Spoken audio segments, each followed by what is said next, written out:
Hello everyone, my name is Steph, this is the Novelty Corner and welcome back to my channel. Today I'm here to announce the Australia Readathon is back for 2025.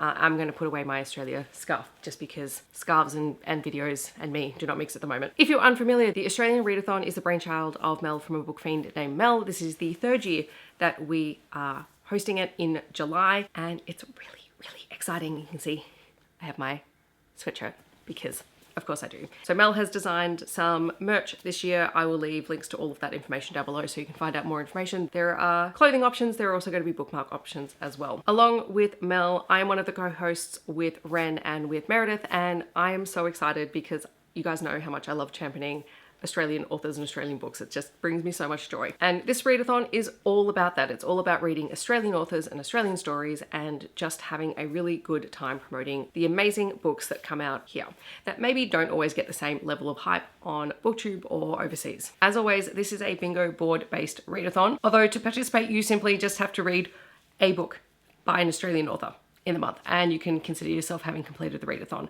We do have a group book. It is Love Unleashed by Melanie Sayward, which is a romance book. It is an intersectional First Nations title and I'm so excited to read it. I have been since Melanie released it and she is doing a lot of really great work talking about lack of diversity in publishing over here. So I've had this on my radar for a long time, and then when Mel suggested it as our group book, I've now had to save it because I've really wanted to pick it up. So I have saved it just for July. So this year the prompts are similar, but you know, just a little bit different from previous years just to keep it interesting. So the first challenge is to read an intersectional book, which is what our group book picks. And if you go down the board, you will actually tick off all of those prompts through reading Love Unleashed. There is an island setting, so if it's set in Australia or on another island, then it fits. And also a book under 400 pages. So if you want to get a bingo with one book, that's the column that you would go to. In the second column, we have a different format. So this could just be any different format to what you regularly read. So if you mostly read ebooks and you pick up a physical book, or if you mostly read audiobooks and you pick up an ebook, or if you mostly read physical books but you decide to go for an audiobook or a manga or a graphic novel or a picture book or something like that, whatever is considered a different format for you, no one's going to police you. This is totally down to your own preference. There is a free space where you can put whatever you like there, and then there is a cover prompt for trees on the cover. Then there is a randomly selected book, so you can decide what randomly selected means to you. It could be putting it in a spinner wheel, could be asking a friend to pick from a couple of different books. There is a book that was published in 2024 or 2025, which now that I think about it, you could also get a bingo across that middle line going horizontally because Love Unleashed would fit all of those as well. And we also have a host favorite section again. So we've all selected 3 books that are favorites of ours. We always tend to change them up so that there's different books every year. My host favorites include The Spirit of the Crocodile by Aaron Feioso and Michelle Scott Tucker, which is a Torres Strait Islander middle grade book. So it would cover off on how many prompts?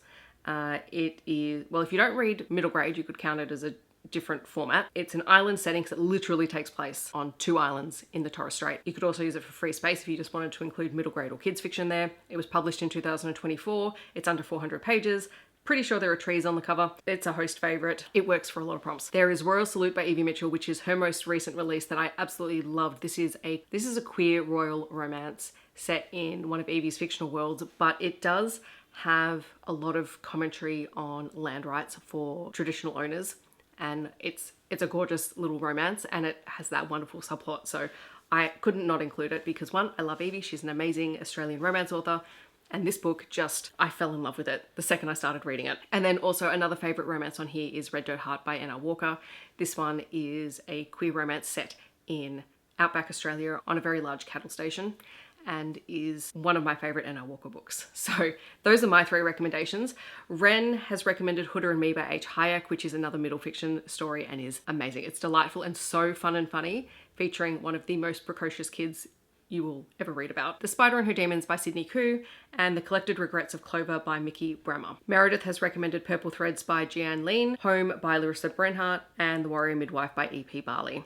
And Mel's picks are The Book Thief by Marcus Zuzak, which is one of my favorite books. I haven't reread it in a very long time, but I read it and one of my favorite quotes ever in a book is in that book. Terra Nullius by Claire G. Coleman, again, which is a really great story on the colonisation of Australia with a sci-fi dystopian spin on it, or more than you can get sci-fi dystopian spin on colonisation, because let's face it, that's pretty dystopian in and of itself. And The Deep by Kyle Perry. So lots of great books to pick from. There's definitely a stack on the host list that I haven't read, so I'm gonna have to figure out pretty quickly what it is that I'm gonna pick up and read and see if I can get it through my library. Yeah, I think that's it. We're really excited about this run. I think we are all very passionate about promoting Australian work, and I think we're all very passionate as well about promoting Australian First Nations books and authors, so expect to see a lot of that from us across the month.